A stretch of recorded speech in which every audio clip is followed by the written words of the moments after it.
Assalamualaikum warahmatullahi wabarakatuh. Perkenalkan, nama saya Dwi Amalia. Saya merupakan mahasiswi Universitas Islam Negeri Raden Patah Palembang, program studi pendidikan guru Madrasah Ibtidaiyah, Fakultas Ilmu Tarbiyah dan Keguruan. Video ini dibuat untuk memenuhi tugas mata kuliah praktik tematik dengan dosen pengampu Ibu Deska Puspita MPD. Baiklah, Assalamualaikum anak-anak. Apa kabar semuanya? Baiklah, apakah ada yang tidak hadir? Alhamdulillah hadir semua ya anak-anak ibu. Baiklah, sebelum memulai pembelajaran, ada baiknya kita berdoa terlebih dahulu kepada ketua kelas untuk memimpin doanya. Baiklah anak-anak, hari ini kita akan melanjutkan pembelajaran tentang siklus air. Ada yang tahu nggak mengapa air itu penting bagi kehidupan kita? Ya, air itu sangat penting bagi kehidupan kita di bumi karena setiap hari kita membutuhkan air untuk berbagai keperluan kita, mulai dari membersihkan diri sampai dengan memasak. Kita menggunakan air. Oleh karena itulah air itu penting untuk kehidupan manusia di bumi. Baiklah anak-anak, di halaman 8 di situ ada gambar. Nah, coba kalian amati gambar tersebut dan ceritakan apa saja proses yang terjadi pada gambar di atas. Nah, baiklah, setelah mengamati gambar tadi, kita jadi tahu kalau gambar di atas yaitu tentang siklus air. Nah, di sini ada teks tentang siklus air.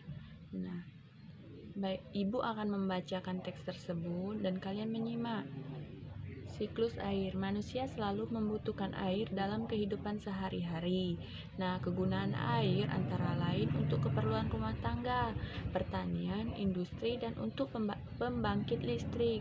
Begitu besarnya kebutuhan manusia akan air. Nah, kita bersyukur air senantiasa tersedia di bumi.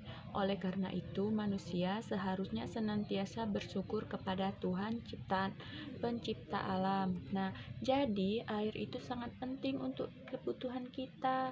Kalau tidak ada air, kita tidak bisa melakukan kegiatan rumah tangga, pertanian, dan industri.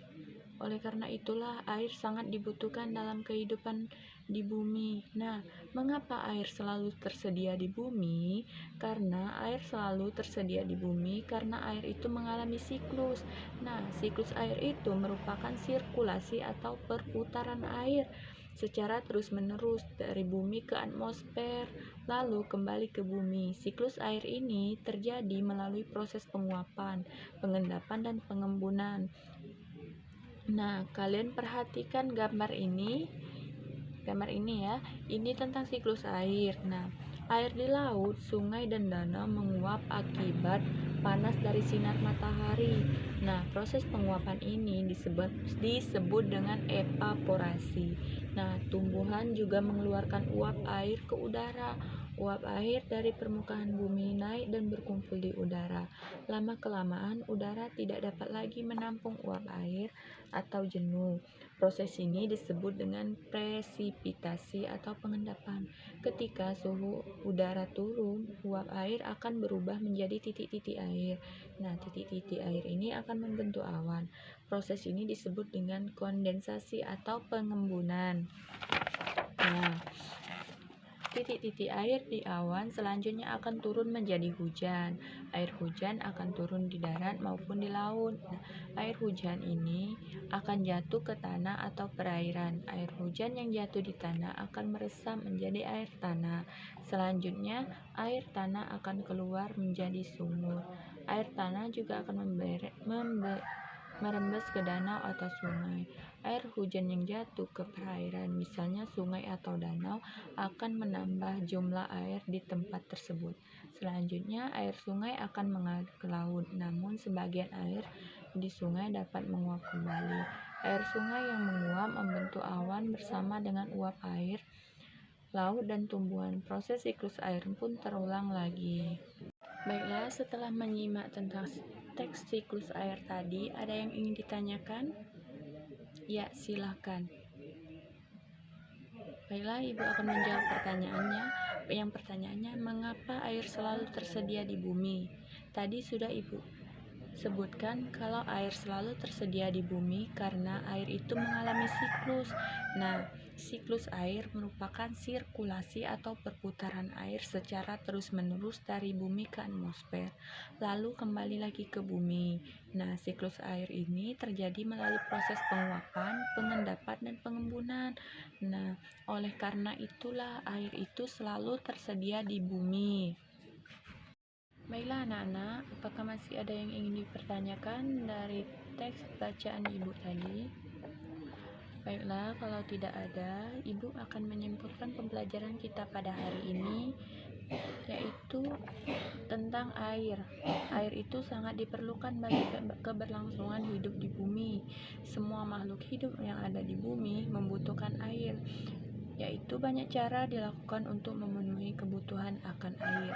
Nah, dari teks tentang siklus air tadi dapat kita simpulkan bahwa sebenarnya jumlah air yang ada di bumi ini secara keseluruhan cenderung tetap, hanya wujud dan tempatnya yang berubah.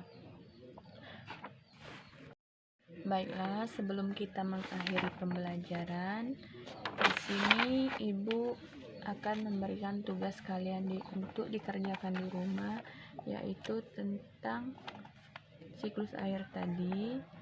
Nah, setelah membaca teks tentang siklus air tadi, kalian membentuk kelompok. Nah, kalian gambarkan bagan sederhana tentang karyamu sendiri untuk menjelaskan tentang siklus air.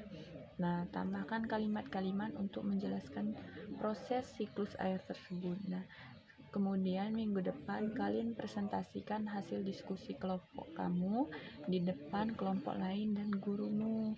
Nah, itu dikerjakan di rumah dan minggu depan dikumpul. Nah, baiklah, sebelum kita mengakhiri pembelajaran, ada baiknya kita berdoa terlebih dahulu kepada ketua kelas untuk memimpin doanya.